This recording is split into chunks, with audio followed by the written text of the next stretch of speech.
Gen Z అనుకున్నది సాధిస్తుంది. ఏదైనా అనుకుంటే అది ఖచ్చితంగా తీరాల్సిందే. ఇవన్నీ కూడా ప్రొటెస్ట్‌ల వరకి వీటి వరకు అయితే ఓకే. కానీ వ్యక్తిగతంగా ఏవైనా వస్తువుల మీద విపరీతంగా ప్రేమను పెంచేసుకొని, లేదు మాకవి కావాల్సిందే, నాకది నువ్వు ఇప్పియాల్సిందే, ఇప్పిస్తావా లేదా అని తల్లిదండ్రుల గొంతు మీద కత్తి పెట్టి ఒక పిల్లాడు వాడు చనిపోవడం గాకనే వాడితో పాటు వాళ్ళ తల్లిదండ్రులు కూడా చనిపోవడానికి కారణమయ్యిండు. అసలు ముచ్చట ఏందంటే ఒక వీడియో సోషల్ మీడియాలో బాగా వైరల్ అవుతుంది. అదే ఔరంగాబాద్ జిల్లాకు సంబంధించి శంభాజీ నగర్కి సంబంధించిన ఒక 18 ఇయర్స్ అబ్బాయి. ఆ అబ్బాయికి ఐఫోన్ అంటే ఇష్టం. ఐఫోన్ కావాలి, నాకు ఐఫోన్ ఇప్పిస్తారా లేదా అని పేరెంట్స్ని పదే పదే ఇబ్బంది పెడుతున్నాడు, అడుగుతున్నాడు, బతిమలాడిండు, బెదిరించిండు. ఇంక అన్నీ అయిపోయి లాస్ట్కి సావనికే కొండ మీదకి వచ్చి నిలబడ్డాడు. అయితే వాళ్ళ ఫాదర్ వచ్చి ఒక డ్రైవర్. వాళ్ళ నెలవారీ ఖర్చులు, జీతం ఇదంతా కూడా చాలని జీతాలు.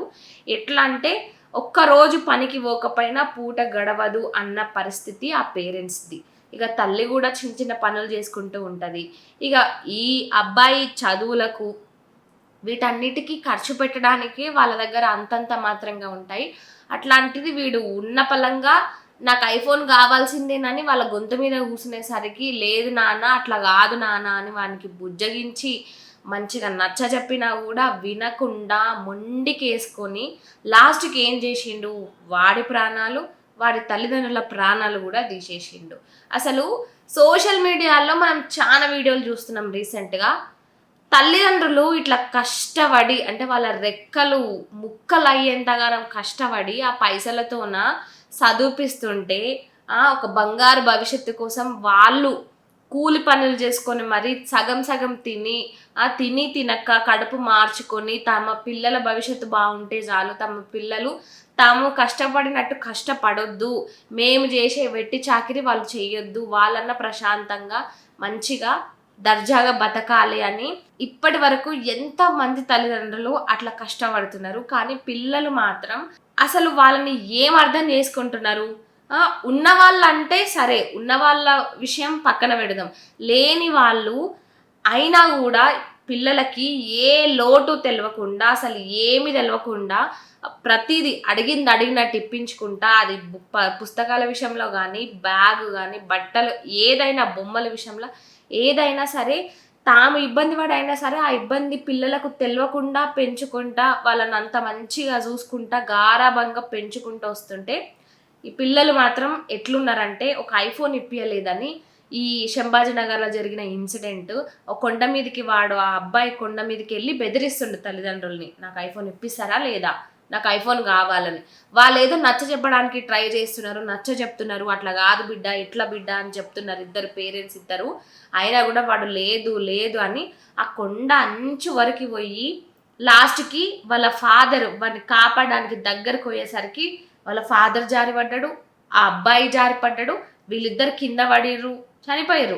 వీళ్ళు జారిపడ్డారు. ఇంకా నేను బతికి ఏం లాభము, నేనుండి ఏం ప్రయోజనం అని ఆ తల్లి కూడా దుంకింది. దీనివల్ల 3 ప్రాణాలు బలి. ఒక్క ఐఫోన్ కారణంగా 3 ప్రాణాలు పోయినాయి. ఈరోజు 3 ప్రాణాలు గాల్లో కలిసినాయి. కోరికలు ఎంత మొండి కోరికలు అంటే ప్రాణాలు తీసేంత మొండి కోరికలు. ఇంట్లో వాళ్ళ పరిస్థితులను అర్థం చేసుకోవాల్సిన పిల్లలే ఈరోజు ఇంత మొండికేసుకొని ఇంత గానం వాళ్ళని ఇబ్బంది పెట్టి వాళ్ళని ఇబ్బందులు పడేలాగా చేసి చివరికి ప్రాణాలే పోయేటట్టు అయింది. ఇందులో పేరెంట్స్ తప్పు కూడా ఉంది. ఎందుకంటే చిన్నప్పటి నుంచి ఉన్న పరిస్థితులను అర్థమయ్యేలాగా చెప్తే ఇలాంటి సిచ్యువేషన్ రాదు కదా. మన ఇంట్లో ఏముంది, మనం ఎంత ఇబ్బంది పడుతుంటే వాళ్ళని కూడా తప్పు పట్టాల్సిన అవసరం లేదు. ఎందుకంటే ఏ తల్లిదండ్రులైనా సరే పిల్లలకి ఏ లోటు తెలియకుండా పెంచాలనుకుంటారు, వాళ్ళ కష్టం తెలియద్దని అనుకుంటారు. వాళ్ళు ఎంత బాధపడుతుర్రో, ఎంత కష్టపడుతుర్రో, ఎంత ఇబ్బంది పడుతుర్రో ఆ ఇబ్బందులు తెలియదు అనుకుంటారు.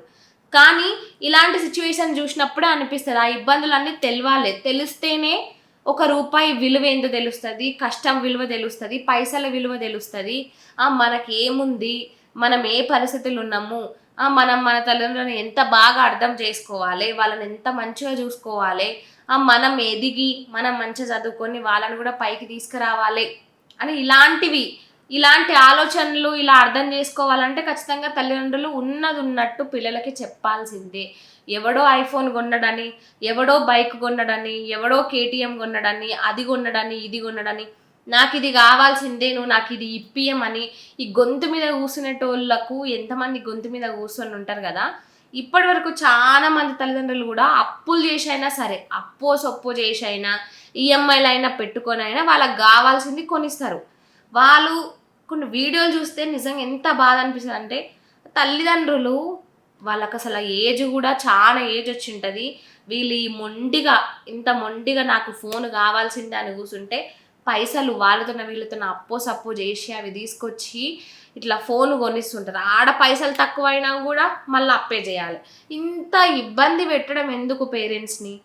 ఇంత ఇబ్బంది పడేలాగా పేరెంట్స్ కూడా ఆ పిల్లలకి అదంతా ముందు నుంచే నేర్పిస్తే ఈ బాధ ఉండదు కదా. ఉన్నోడు మస్తుగా ఉంటాయి వానికి, వాడు ఏమన్నా కొనుక్కుంటాడు. కానీ వానితో అన్నీ ఉన్నాయి కదా, నాతో కూడా అన్నీ ఉండాలంటే నీ ఇంట్లో పరిస్థితి ఏంది, నీ పరిస్థితి ఏంది అనేది అసలు 1% కూడా ఆలోచన లేదు, అర్థం చేసుకోవడం లేదు, ఏది లేదు. ఈరోజు ఆ అబ్బాయి ప్రాణాలు తీసుకోవడమే కాకుండా వాళ్ళ తల్లిదండ్రుల ప్రాణాలు కూడా తీసిండు. అదేదో కాస్త అర్థం చేసుకొని ఉంటే ఈరోజు 3 ప్రాణాలు నిలబడేవి కదా. అప్పు చేసి ఇప్పించి ఆ తన్లాటలు పడలేకనే కదా ఆ తల్లిదండ్రులు ఇన్ని రోజుల నుంచి ఆ పిల్లగానికి నచ్చ చెప్పుకుంటా వద్దు ఇప్పిస్తాం కానీలే, తర్వాత ఇప్పిస్తాంలే, అదిలే ఇదిలే అని చెప్తున్నా. ఇలాంటి ఆలోచనలు ఇంత మొండిగా ఉన్న ఇలాంటి పిల్లల్ని ఏం చేస్తే వీళ్ళు మారుతారు? ముఖ్యంగా పేరెంట్స్ కూడా పిల్లలకి అసలు పరిస్థితి ఏందనేది ఉన్నది ఉన్నట్టు చెప్పుకుంటా పెంచితేనే బాగుంటుంది. ఎందుకంటే అనవసరమైన ఎత్తులకు పోయి పిల్లలకు అది ఇది అనుకుంటా అతి గారాభం చేసి వాళ్ళను ఈ విధంగా ఒకరోజు ఇట్లా గొంతు మీద కత్తిలాగుండి కావాల్సింది ఇప్పియకపోతే ప్రాణాలు తీసుకునేంత వరకు తీసుకొచ్చుకోవద్దు తల్లిదండ్రులు కూడా. చిన్నప్పటి నుంచే ఏమున్నాయి ఏం లేవు అనేవి అన్నీ చూపించుకుంటా అర్థమయ్యేలాగా చెప్పుకుంటా గారాభం లేకుండా పెంచితేనే ఇలాంటివి ఏమైనా తగ్గుతాయి. ఇంకొకటి, ఈ పిల్లలు కూడా ముఖ్యంగా జెన్జీ కానీ జెన్ ఆల్ఫా కానీ ఎవరైనా కానీ కాస్త తల్లిదండ్రులను అర్థం చేసుకోవడం నేర్చుకోండి. ఎందుకంటే పైసా విలువ కష్టం చేసేటోనికే తెలుస్తుంది. అనవసరమైన ఎత్తులకు పోయి ప్రాణాల మీదకి తెచ్చుకొని తల్లిదండ్రులను కూడా చంపేసి ఈరోజు ఇలాంటి సిచ్యువేషన్లోకి మీరు రావద్దు, మీ పేరెంట్స్ని కూడా తీసుకొని రావద్దు. చూసిరు కదా ఈ ఇన్సిడెంట్ పై మీరేమనుకుంటున్నారు? కామెంట్ రూపంలో చెప్పండి.